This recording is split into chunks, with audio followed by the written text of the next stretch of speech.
How do you feel about watching a French, robot sex, dystopian, sci-fi, existential boner comedy, complete with nightmare fuel CG effects? Hey wait, where are you going? Come back!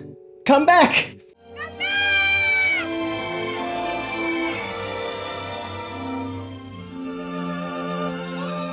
The latest film from Jean-Pierre Jeunet was dumped onto Netflix back in February, and I can totally see why.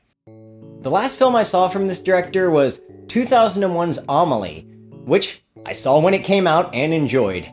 It was one of those critically acclaimed movies that had a lot of buzz around it, especially for a French film. However, Jeunet directed one of the worst movies in the Alien franchise prior to this, and I haven't seen any of the films he's directed since.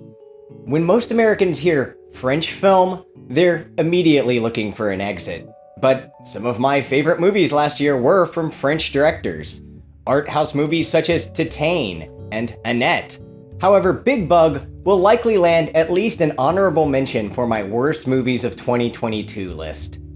You turn this movie on and what's the first thing you see?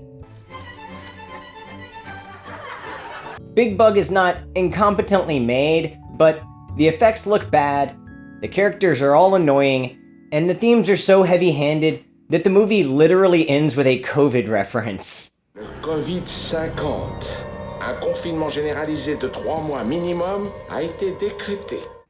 Oh, spoilers for this entire movie, by the way. A film to watch that does existential social satire much better would be Louis Buñuel's The Exterminating Angel from 1962.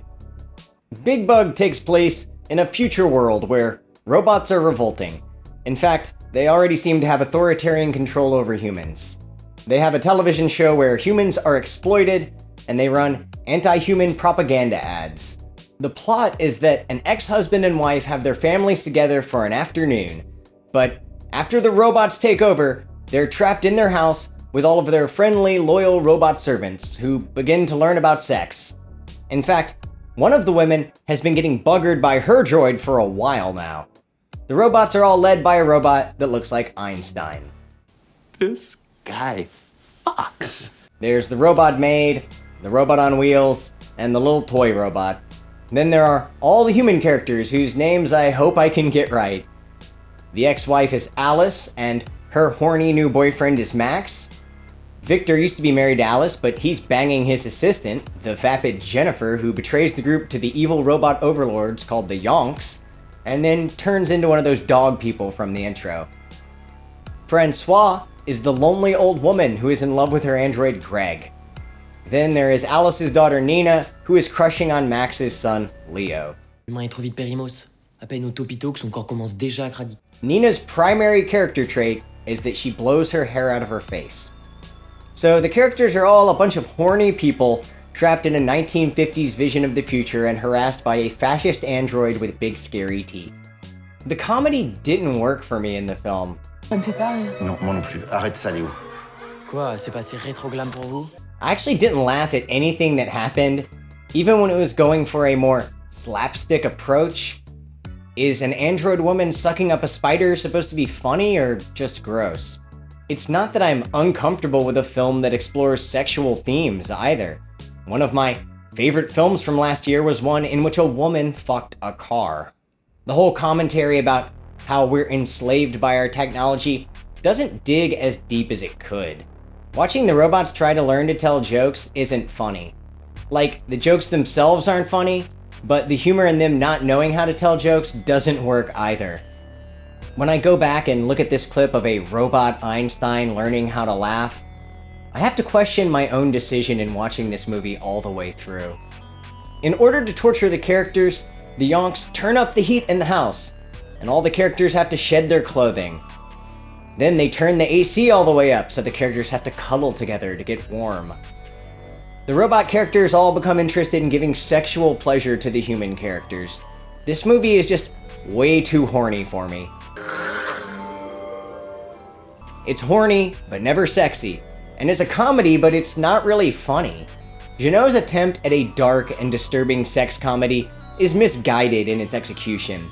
The setting is science fiction, but the film's budget can't provide an immersive world. It's something of a live-action cartoon in its presentation, such as the scene where all the characters are trying to drag Jennifer away from opening the door to let in the antagonist, who is basically evil RoboCop. The trapped humans eventually revolt against him and escape. Then they're captured by more robot clones, but the clones all suddenly drop dead.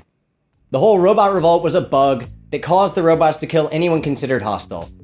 However, the main antagonist never considered any of the human characters hostile enough to kill them, though he did kill Greg.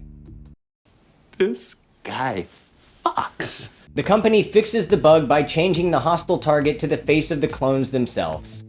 The plot just solves itself without much character growth involved.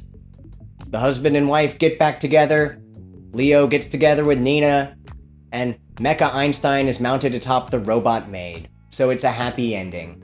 There are interesting ideas that could have been explored with the character Francois falling in love with her android, but it never seems to rise above some joke about robots being sex toys. The tone of this film is all over the place. It's really disturbing and off-putting, but the cartoonish execution doesn't really blend that well with the dark subject matter. It's also this old romantic comedy cliche, an ensemble film where a bunch of couples are trapped alone together, the leads being an estranged couple who will reconcile in the end. I didn't take these characters seriously or feel emotionally invested in them, so it didn't matter if they got back together. I thought the social commentary was weak. It couldn't provide an interesting story of AI revolting, partially because of its $14 million budget. We can't actually see the robot revolt taking place, we just hear about it. This is really a story about a bunch of appliances who are protecting idiotic humans. It's an odd movie that I didn't care much for because it's obnoxiously horny, somewhat garish in its visuals, not very funny to me, and the commentary about AI doesn't feel deep or significant.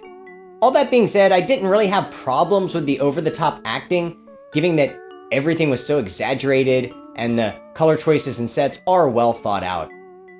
It's a weird and wacky film that I didn't think was great when I was watching it, but going back to review it, it is pretty different at least, which I'll actually give it credit for. I still think in the world of stories about AI run amok, this is pretty below average for me. This might sound harsh, but I'm going with a 3 out of 10. It has a few redeeming factors, but I really don't think the French, robot sex, dystopian sci-fi, existential boner comedy is the subgenre for me. This will hurt, madam. Pardon, my lord. Okay. I'm a strumpet. It's all I deserve.